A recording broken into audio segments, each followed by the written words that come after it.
I just want to make sure you accept that logic. Allah can't even put him on that plane. So you do accept that logic. The reason why I'm telling you is that because Maryam, the mother of Jesus, said in chapter 3, verse 47, and in chapter 19, verse 20, she said the same thing. How can I have a son, seeing I have known no man? But then it says, Allah said to her, it's easy for you. You can have a son without having a man to have sex. So why was it easy for Mary to have a son without sex, but your God can't have a son unless he has sex? That's chapter 3, verse 47 of the Quran, and chapter 19, verse 20. So how come Mary can have a son without having sex, but your God can't have a son unless he has sex? These kind of questions that you're asking are kind of outside the realm of what's in our scriptures. But Mary answered the way Allah answered.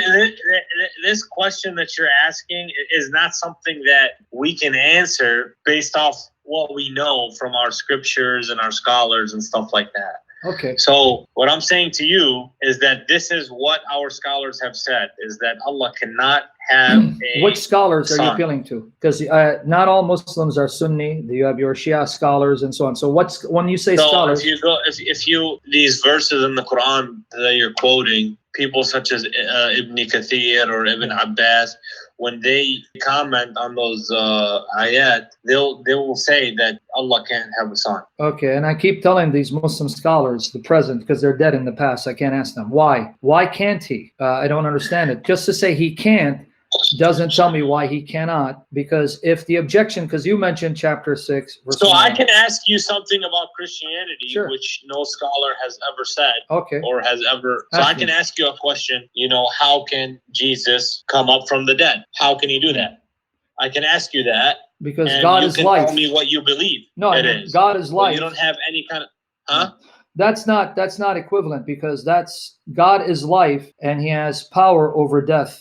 Death is something that's in the hands of God. But that actually makes my point. If God has power over death, where he can bring life out of death, why then are you saying he doesn't have power to have a son without having sex in order to have a son? So, you see, it says like having a son is sort of, it's a humanly trait. And because we don't like to associate our creator with having anything humanly. Yeah, to be honest with you, the Quran denies that having a son is simply a human trait. The Quran actually acknowledges there are things that are said to be the mother of something or the offspring of something that are not human. For example, you should know this from your Quran. In chapter 43, verse 4 of the Quran, it says the Quran is in Kitab, Kitab, the mother of the book. And then if you go, that is with Allah. It says, if you go, don't take my word for it, open your Quran, because you can read the Arabic, chapter 43 of the Quran, verse 4, it says, this Quran is in Kitab, Kitab, the mother of the book, that is with us. And then in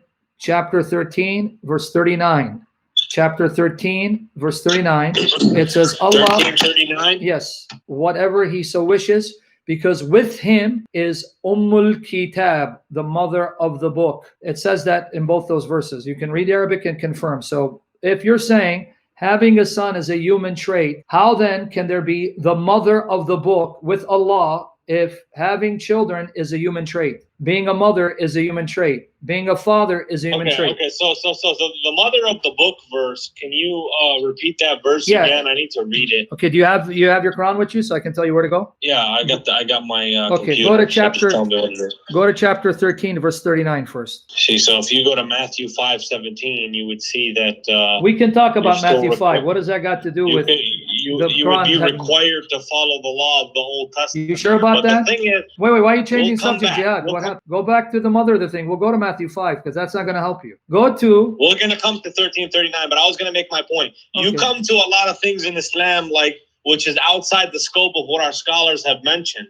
And the thing is, in Christianity, you don't have really any scholars that mention anything. You guys just say what it is that you believe, and it's changed over time. All right, well, I'm going to name some church fathers. To the Catholic Church. But now we can go back to 1339. Yeah, but before you go, hold on. Calm down, buddy. I'm going to tell you that's not true, because historically, we've had theologians and scholars and martyrs who died as martyrs for Jesus. Have you heard of Ignatius? No. Clement of Rome? No. Polycarp? Heard of John of Damascus. Okay, that's after your prophet. Polycarp? No, I don't know that about so then, this stuff. Just like you don't like me to represent Islam or your scholars. Don't talk about Christianity if you haven't studied. We have scholars whose writings are still with us, written in their language that we translate English, like Ibn Kathir wrote in Arabic. We have Irenaeus, who wrote in Greek, in English. We have what Ignatius wrote in Greek, translated in English. So let's keep the scholars aside. Let's just go to the Bible and the Quran, because I don't think you want to get into a discussion of your scholars, my scholars. Let's stick with something that's right in front of you, the Quran. Yeah,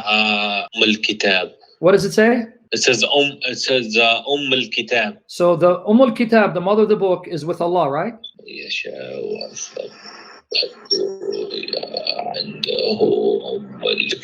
عنده الكتاب وثبت عنده الكتاب. It's with him, right?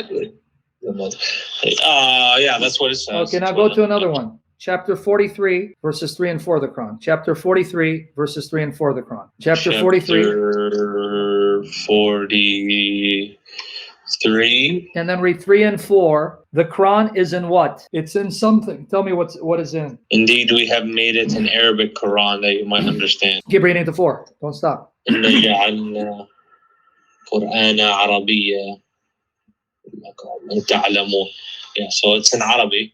Keep going. And indeed, it is in the mother of the book, with us exalted and full of wisdom. So the Quran, it lives where? Where does it live? It's inside what? وإلنا في وإلنا في الكتاب.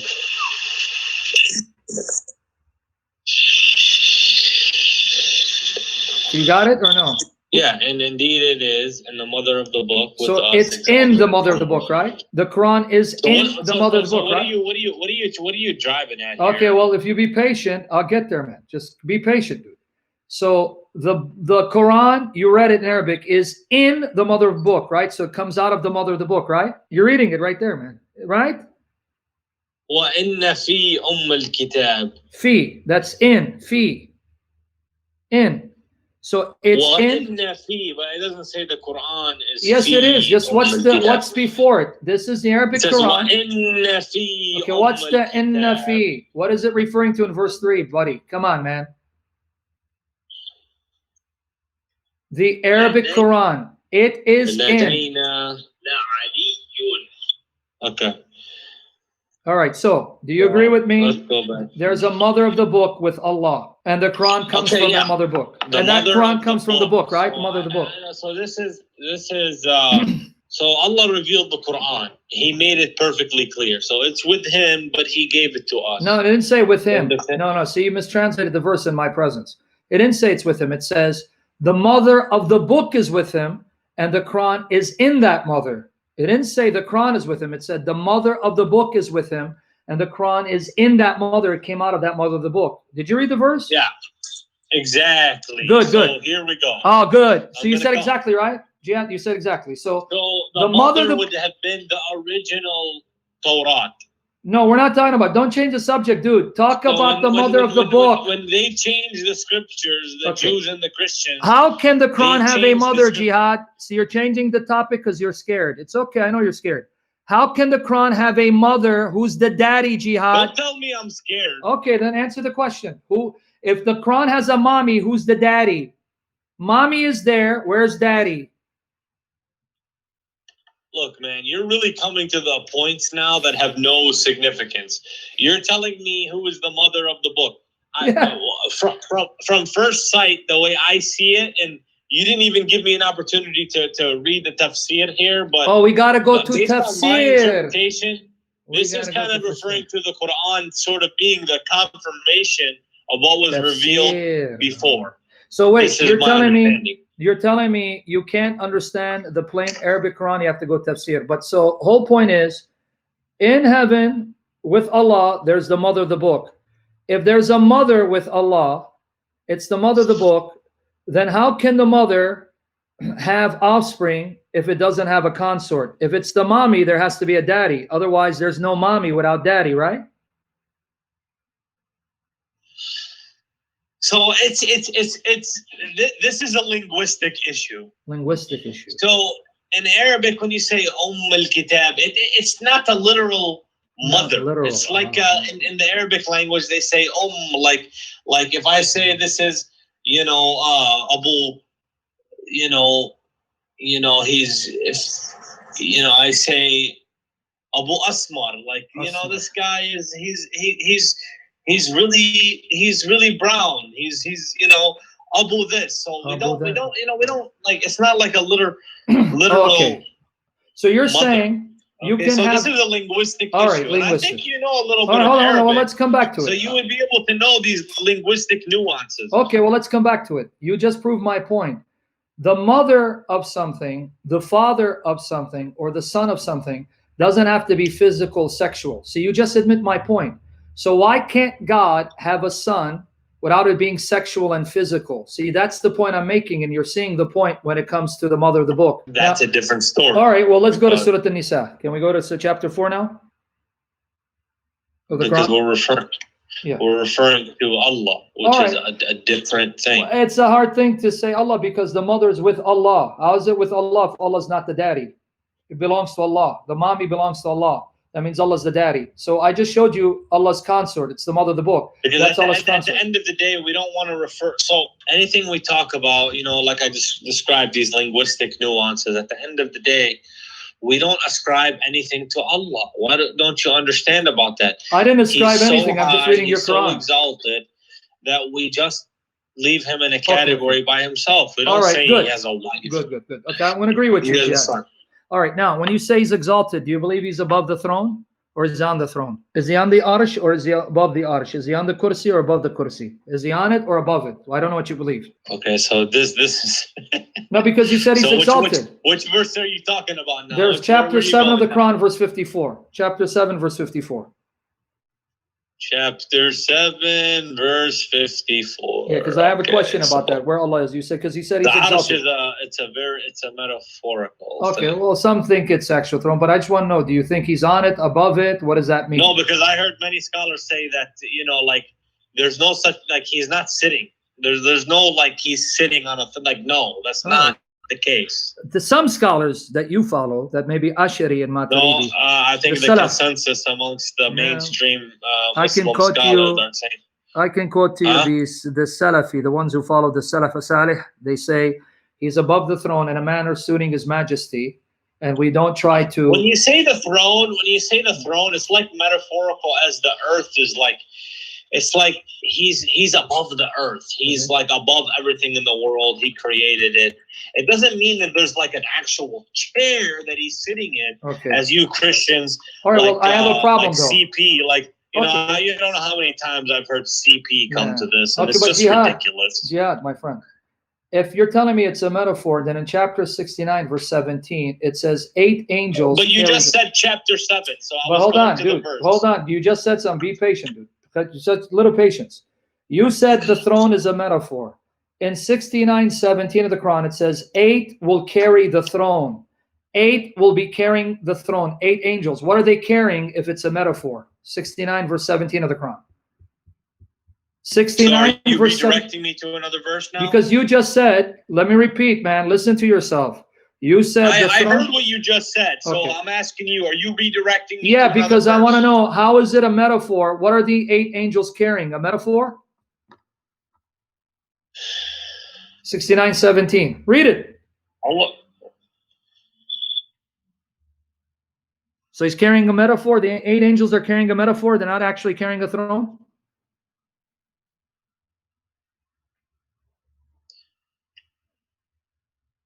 We're going to read the tafsir on that one too. Okay, it's up to you, dude. If you want to go tafsir, it's up to you. But just read for me 69:17. So the Quran itself is not plain. You got to go to tafsir. Okay, 69:17. But read it for me. Just read what it says. How many carry the metaphorical throne? The throne that's not real. It's a metaphor. How many are carrying it? That metaphor.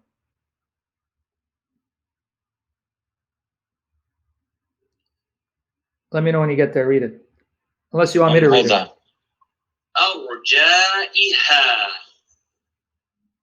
What? Hold on, I'm looking at it. What the heck was that in the background, dude? Anyway, but go ahead. This is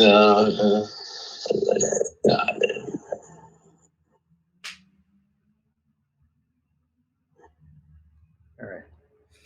Yeah. If you want me to read it, I'll read it for you. You can find tafsir because it's taking you a long time to find it. You can. Yeah, read what you got. Okay. Whatever translation. Well, I have a lot of them. I'll read Hilali Khan. And the angels will be on its sides, and 8 angels will that they bear the throne of your Lord above them. So they're going to carry the throne above them. 8 angels? That's 8 of them? Yeah, do you want me to add? I'm just going with the verse. I can't add to the verse.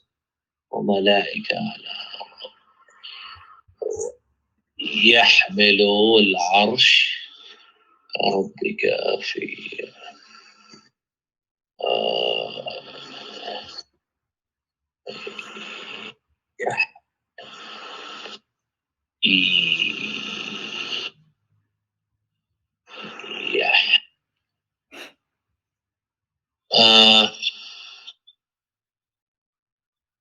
Yeah. Okay, so are we going to the tafsir? You wanted to. I'm asking if the arsh is not an actual throne, what are they carrying? It's not clear. I mean, it's as I said, the arsh is metaphorical, so we need to. So they're carrying a metaphorical throne. Okay. We need further clarification at the end of the day. Right. You know, I mean, we need tafsir. All right. Okay. Right? Now here's my question, please. Okay, since you're throne, you do believe Allah is above His creation, then above the 7 heavens, above Allah's creation? above His creation, but He's not sitting in a chair. Okay, forget sitting on the chair. Okay. All right. He's not. Let's go with that. He's not sitting on the chair, but you do believe He's above His creation. Okay. Can you read for me Surah Ali Imran, chapter 3, verse 55? Chapter 3, verse 55 about Isa. If you can read that for me. La la la la. La, la. Sorry, I had to just do that to loosen my throat because it's getting sore. I'm not young anymore. I used to be able to speak, but now I'm getting old. Anyway, 355. Yeah, I know you liked that, didn't you? Oh, man. Anyway, when you read 355, notice what Allah says to Isa, God says to Jesus in your Quran.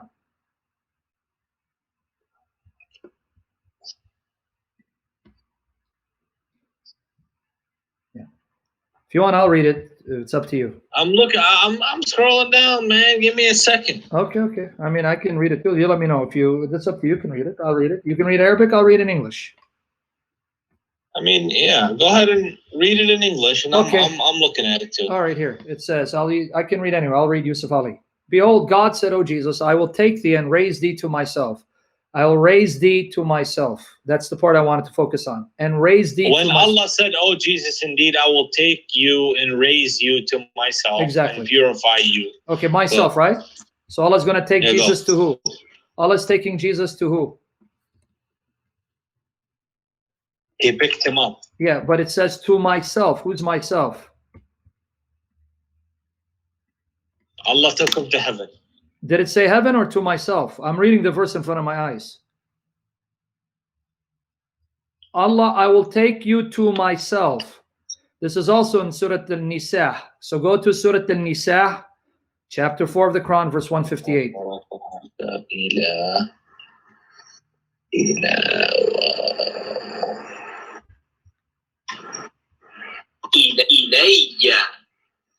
To myself. All right, so now what about 4:158? Surah An-Nisa, chapter 4, verse 158. Does it say the same thing? You want me to read in English? Chapter 4, verse 158, Surah An-Nisa. Same thing about Isa. They neither killed nor crucified him. But then it says, when you get there, chapter 4, verse 158, nay, but Allah took him unto himself. Allah is ever mighty wise. So Allah took him to himself. To himself. You said verse 2, 158? No, chapter 4, verse 158. Surah An-Nisa, chapter 4, verse 158. So I just read it. Nay, Allah took him to himself. Allah took Jesus to himself. And that's what 355 said. Yeah. I will take thee to myself, right? Rather, Allah raised him to himself. You got it, right? Allah. Okay, so Aziz and Hakim. Okay, now your Quran just said, and I want you to hear it carefully. Your Quran just said in 2 places, Allah took Jesus to himself. I will take you to myself, took him to himself. But you just said Allah is above the creation. So now you just have to admit Jesus is with Allah above the creation because he's with Allah. Why is Jesus above the creation? Because Allah took him up there to So save a him creature from, is above creation.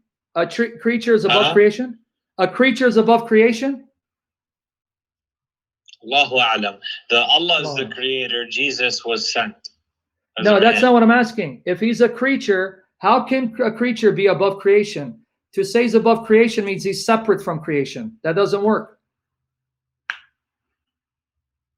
He's in heaven.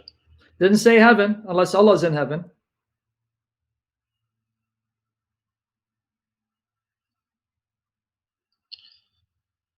Allah does as he wills. All right, so Allah will to take a creature above creation to be with him, making him his partner. But if you're a creature, you can't be above creation. To be a creature means you're part of creation. If you're above creation, that means you're separate from creation. So either Jesus is separate from creation or he's part of creation. If he's part of creation, he can't be above creation with Allah. Make up your mind. I'm telling you, Jesus is in heaven with Allah. But the Quran didn't say he's in heaven. All right, can you go now to chapter 4? Hey, my friend, do you go, are you a literalist now? I mean, you don't understand, you know. No, I went by what you said. I said, where's Allah? You said above creation. Then Allah could have said, oh, Isa, I'll take you to heaven. Couldn't Allah have said that? But he didn't say, he goes, oh, Isa, I will take you to myself. I just went with what you said. Allah is above the heavens and the earth. And Jesus is there. Allah picked up Isa because when they tried to crucify him, somebody else was put in his place because Allah was not going to allow him to happen to him. Okay, so because you just Allah said wants that for Isa alayhi salam. Good, but you just said Allah wouldn't want that. You just said Allah's above the heavens and the earth. So now Jesus is above the heavens and the earth. Excellent. I like that. Good. No, I mean, we don't have a clear explanation. We just know that he's picked up. Wow. We don't have. So your Quran is a book of confusion. Specifics here, like you're talking about, oh, what is the location? Give me his latitude and longitude while you're at it. You know, it's like, you know, you're. This is still faith at the end of the day. So you're basically telling the non-Muslims who are hearing your Quran is a book of confusion because no one knows what it means. So instead of guiding me, it's confusing me. And this is what Allah wants me to follow, something that confuses me. This is semantics. You know, I mean, you're getting too deep. I'm getting too deep because I'm taking the words for what they say. I'm just reading the words and I'm taking it too deep. Okay, so if I did that with the Bible, you're going to come with your whole spiel about, no, this is what it means. But that's going to be what you're saying, and it might not be affirmed by any so-called scholar of the past, if you have any. And there probably is not a consensus within the Christian community about it. So we have what our scholars say. And you're talking about, I mean, you're really getting into semantics to a whole nother level to where it's like, okay, how can we know? At the end of the day, it's Allahu A'lam. So, okay, all right. Okay, then let's go to chapter 4, verse 171 of the Quran. Chapter 4, verse 171. If you get chapter 4, verse what? 171. Ayah 171, because you know the Arabic, and I know you're going to know how to correctly translate this, unlike some translations, right? So 4171. Well, I told you. Well, I mean, I'm gonna. I mean, you can read the Arabic. That's what I'm saying. You can read the Arabic. At least no one can deceive you. With I have a strong basis in Arabic, but I'm stronger in English, as I told you. That's fine, but at least enough where you know when someone's mistranslating, which is good. So if you're in 4171. You know, I don't like to delve into all these details. I mean, you know, at the end of the day, we can keep I mean, Islam commands us to do good and forbid evil, to pray. You want to talk about that? So you want to talk about moral teaching of the Quran? Is that what you want to talk about now? We can do that. Because you're saying it commands to do good. We can talk about that. You're the one who's bringing up the points, and I'm the one who's here to refute. So what are you? Okay, so now you said Islam. Okay, you said Islam teaches good. Okay, so let's talk about morality of Islam because you follow Quran and Sunnah. Your prophet at one time, I'm not saying now, you're Sunni, so I know you don't do it now. But at one time, your prophet accepted Zawj al-Muta. Muta, right? Yeah. You're okay with that? Him doing Muta? At the time, it was accepted. So now be honest with me as a man who has respect, you have ghira, you have honor. How would you feel if you lived at that time? So understand what I'm saying. How would you feel if you lived at that time and one of the Muslims said, I want to marry your sister for 3 days, and then when I'm done, I'll divorce her and give her money? You honestly would be okay with that? I don't believe that it was done in that context. I believe it was more of, you know, when they were away from their wives. Oh, so it's okay? They're away? So, okay. A Muslim from California is away from his wife, and you're living in Chicago. And he says, Ya akhi, I'm going to marry your sister for 3 days and give her money when I'm done because my wife is in California. Are you okay with that? Well, at the end of the day, you have to consider it like this. Do you want to have unlawful sexual relations in the eyes of Allah? Or do you actually want to, you know, if the Prophet said something and you know, he's the highest moral authority. So if he permitted something at a certain time under certain circumstances, or it's not for us to really question that. We just follow him exactly as he says, and we obey him. So you really think a God Almighty, who's all powerful, would legalize? Hey, I'm giving it to you straight. Am I beating around the bush? No, you're honest. Okay. All right. Okay, that's fine. All right. Okay, then you're saying if it's from Allah, okay, that's fine. All right, then you can see why non-Muslims have a problem with it. But okay, now that you said, well, if it's from Allah, all right, fine. Okay, that's fine. Let me ask you this then. In chapter 4, verse 24 of the Quran. I don't have an issue with it, but it's not something that I mean, at the time, so a lot of things about, you know, the Quran is it's descriptive. So there are certain things that you guys like to point to. And if I come with Numbers 31, yeah, you're going to, that's that time. It's Moses had to do this. No, that's not my answer. I wouldn't answer that way. I wouldn't answer that way, but that's okay. I wouldn't answer that. I can answer that very easily. I will, but that's not how we answer Numbers 31. But coming to this issue, Surah An-Nisa, chapter 4, verse 24, that you said, okay, Allah permitted it at that time, and that was legal, and I have no problem with it.